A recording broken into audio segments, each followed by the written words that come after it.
Shut up, Jason. No one here wants to hear about Draymond Green. Shut up, Akil. 16-1. Thanks, Dan.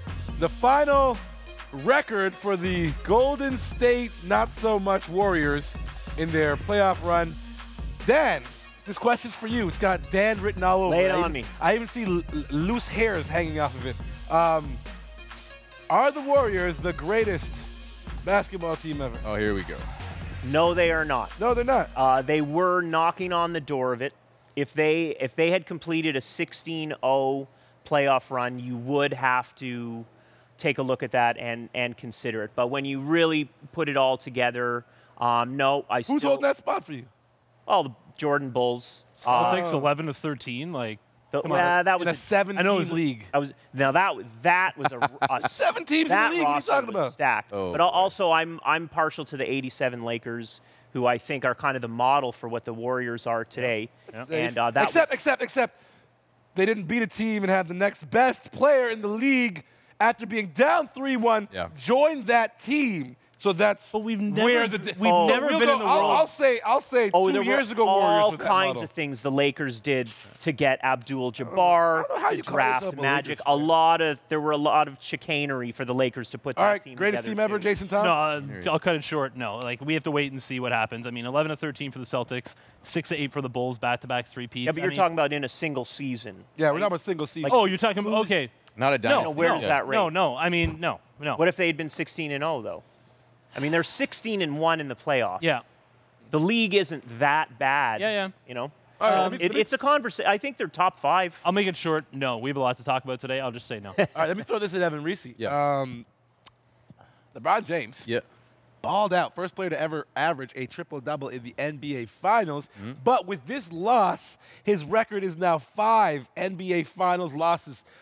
Does this raise his stature in the lore, or does this negatively impact his image as a competitor? I feel like anyone who brings him down after this final, jokers. Straight up. Yeah, look at this He's guy. the best player on the floor, hands The down. best guy in the obviously, you could have done more. I mean, to be fair, at the end. Could someone do more? I think so, because at the end of the game, when he was backing down, just going straight to the rack, hey, man, you can go beast mode the whole time. You're Iron Man, do it. But the refs don't call the fouls when LeBron gets fouled. Even so, not even Draymond. KD literally slapped the man in the middle of his head on a dunk, Vicious and the dunk. refs did not call the foul. Jason Tom, negatively impact or positively impact? Absolutely. Like, I mean, come on. Like, 6 straight finals, like, there's nothing. 7. Yeah, sorry, and nobody can bring LeBron down. Like, there's no way at all. Like, with triple-double in the finals, first guy to do that. I mean, it doesn't matter if he win, lose, or draw. LeBron James is the best player in the NBA right now. The president of the Kevin Durant fan club, Dan Gladman. LeBron's legacy is cemented. Absolutely. At absolute worst, he's the 4th best player of all time. The conversation to me is Jordan, Magic, and Abdul-Jabbar and LeBron. He can still only get better and better. He might even be ahead of Kareem at this point. You have Magic ahead of Kobe? Oh, yeah. Even though Magic says Kobe's better than him? Oh, come on. Magic said Kobe's the greatest Laker of all time. Yeah, well, Magic says a lot of disagree things. with Magic. True. I disagree with Magic on that. Let's no, pray he doesn't draft Lonzo Ball. LeBron's play in this finals, in these playoffs, these last 7 years, he is Mount Rushmore NBA, one of the greatest players of all time. That can't change. Jason Tom, is the reason the Cavaliers lost because they didn't get enough from the parts, or does it fall on the superstars? No, they weren't deep enough. I think we all knew that going into it. They weren't deep enough. They had guys who, in their time, could have got it done. The rotations were a little. I know we like to say in the playoffs, everyone has to have the 8-man rotation, but I think that's the old NBA. I think now you need 10 guys who you can cycle through. Yeah, if Ian Clark's trouble. getting significant minutes. Well, I mean, the Warriors. Patrick McCaw. McCaw played great in the third quarter, but that's what you need. You know, Livingston comes in. You know, like Iguodala. You can go on and on. It's just when you looked at the Cavs, Korver didn't have a great series, didn't really have a great playoffs.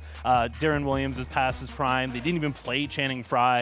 Jumper can't shoot. No, so. and that's what I mean. And that's why when LeBron got up there at the end, he was just like, I did everything I could. I like how you prefaced it. Yeah. Personally. Yeah, The exactly. first word out of his mouth was personally. Yeah, so I mean, when it comes down to it, it's like the Cavs didn't have enough. I think we all knew the Cavs didn't have enough, but LeBron is so good that we kind of thought he may be enough. Jason, okay, Evan, let me throw this to you. Yeah. Let me put your GM hat on.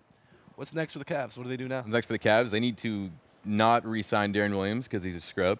He played well that game. One game out of the whole playoffs. Okay, all right. I'm sorry. I would be more concerned about J.R. Smith and his streaky shooting. And his defensive liabilities. J.R. Smith was the only reason that last-second shot why LeBron averaged a triple-double in the finals. If he hadn't made that, like LeBron was like, yo, my dog is like, if he hadn't done that. He's probably like, yo, my dog, where were you the rest of the series? Yeah. He had a lot going on off the court. Right? At the same time, they have to rejig, and like Dan was saying, they need to get better free agents. How do you add guys when your money is tied up in your big three and you're already a luxury team? It's a trade. Yeah. The most exciting thing, I think, in the offseason is going to be the LeBron-Dan Gilbert thing. Like, what's going to happen? Because LeBron's going to resign, but he's going to want a part of the team. If he has part of the team, he's also going to want to decide who's coming in. He's going to want Melo or Paul George. I have an idea. Kevin Love for Andrew Wiggins. Anyone buying? No? No. I was just big. But what about Andrew Wiggins? Maybe Paul George? Yeah, maybe there's Is that possible? Is that feasible, knowing that his eyes are clearly set on LA? And I cannot see them playing together.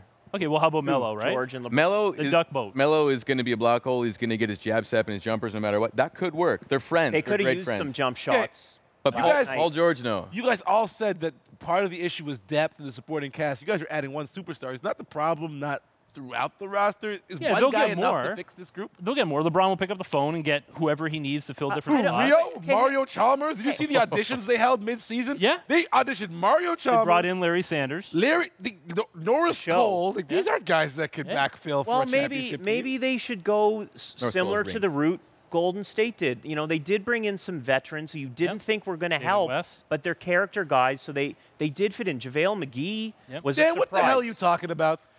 Golden State went out and got Kevin Durant. Yeah, but anybody said after that was, well, that's great, but they don't have any depth now. They have to get rid of a bunch of players in order to make that happen. The greatest thing Cleveland needs other guys. But the greatest thing about the NBA is that we know the entire league was watching that series. Like in hockey and football, I didn't watch the finals. If I'm not in the Stanley Cup, I'm not watching it. In the NBA, everyone's watching it. You're telling me that there aren't people sitting at home going, you know what? I'm going to swallow my pride. I'm going to take a cut and pay. I'm going to go play with LeBron, and we're going to beat this team. That's what's great about the NBA. There's people sitting on their couch who are thinking there's just not that many players, though, that really are going to help, though. I mean, there's the best the NBA guy has like the most Paul George, Jimmy Butler. I'm going to get out of that. Really going to make a difference. More to come here on Hang Warriors, an hour-long show starring Akil talking about hoops. Warriors fan club. Unfortunately, we got to talk about the Warriors, who are the NBA champions, and I don't want to. So here you go. Here's some footage of the bad guys enjoying themselves. Super villains. Dan, say something, man. This is your guys, your team. You've been supporting them ever since My team's the Toronto 3 Raptors, months now. But hey, the NBA is great. Hey, you look at these guys, two of the best ever.